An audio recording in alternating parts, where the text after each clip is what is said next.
Bienvenue dans la mise à jour 8.33 de Cactisoft Construction. Il sera question de l'exportation des feuilles de temps en Excel, des changements au niveau du séquenceur, des filtres des réponses des formulaires et de la nouvelle section Mon profil pour les travailleurs de chantier. Dans la section Paramètres de mes chantiers, allons exporter en Excel les événements de poinçon de la semaine du 5 novembre. Exporter. Le fichier Excel se retrouve alors dans mes téléchargements. Cliquons dessus. Activons la modification. Nous retrouvons alors les événements de poinçon comme auparavant, mais un onglet par travailleur s'est créé dans le fichier. Allons voir Jean de la Fontaine. Nous voyons les détails de sa semaine tels que les projets, activités, temps par jour, les temps de début, de fin, les pauses, lunch et le total de la semaine. Dans la planification de chantier, horaire des chantiers, il est maintenant possible par le menu Tiroir, Options de la vue, de désactiver les animations. Voyons ce que sont les animations, changeons de semaine. Et revenons à la semaine en cours. Maintenant, nous allons désactiver les animations, voyez la différence.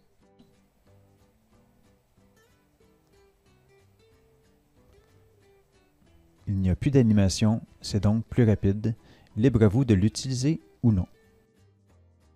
Allons maintenant voir les changements au niveau du séquenceur. Sur mon projet hors décret, allons modifier la séquence. Première chose qui saute aux yeux, la disparition de la poubelle. Donc, pour supprimer un chantier, il faut maintenant le sélectionner et cliquer sur Supprimer les chantiers. On peut les sélectionner tous par ici. On peut en sélectionner 2, 3 à partir d'ici.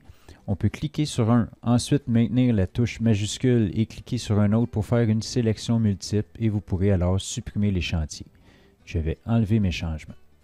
Il est possible de faire des changements en lot. Je dois modifier les chantiers de la semaine du 11 décembre. Je sélectionne le lundi, maintiens la touche majuscule et sélectionne le vendredi. Ensuite, je clique sur Modifier les chantiers. À partir d'ici, il est possible d'aller changer le nombre de travailleurs. Je vais donc le mettre à 4, ajouter le travailleur de plus. Je peux changer les heures de début, donc je vais le changer pour 6h30. Et mes temps par travailleur, je vais le mettre à 9h. On voit également les champs personnalisables, nous allons y revenir plus tard. Date à confirmer peut être devancée et transports requis sont présents. Je clique sur Confirmer. Nous voyons alors que les 5 chantiers ont été modifiés pour la semaine du 11 décembre. Si vous avez des champs personnalisés en lien avec des chantiers existants dans votre instance, vous pourrez les sélectionner à partir du séquenceur. Une vidéo de formation existe pour les champs personnalisés, mais en gros, dans Paramètres généraux, dans Champs personnalisés, les champs reliés à un chantier n'affectent que les chantiers pour une journée et non le projet en entier. J'ai donc 4 champs avec choix de réponse dans mon instance. Visite d'ingénierie comporte des choix de réponse en lien avec le moment demandé dans la journée.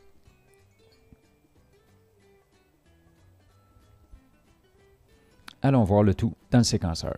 Allons activer les champs personnalisables. Je pourrais dire que pour le 7 décembre, j'ai besoin d'un superviseur. Je pourrais dire que le 12 décembre, l'heure de coulée de béton sera en après-midi.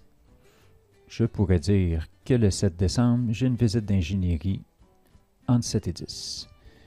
Et également, le 14 décembre, j'ai besoin d'une visite d'ingénierie le matin et j'applique. Allons voir les changements dans la planification. Cliquons sur Fermer. On voit que le 7 décembre, un superviseur est maintenant requis et que mon ingénierie est requise entre 7 et 10. Changeons de semaine. Je vois ma coulée de béton le 12 et on voit que mes travailleurs requis sont à 4 et les heures de début qui ont changé pour la semaine en entier.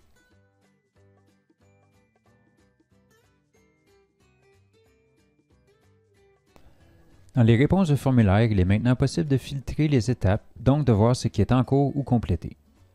Sélectionnons Statut en cours. Nous voyons les formulaires toujours en cours. Effaçons le filtre. C'est également par les fils que nous allons pouvoir consulter les différents types de formulaires. Ici, je choisis Dépenses de chantier. Et je peux ajouter un filtre sur le statut en cours. Il peut également y avoir d'autres filtres en lien avec des réponses de questions à choix de réponse.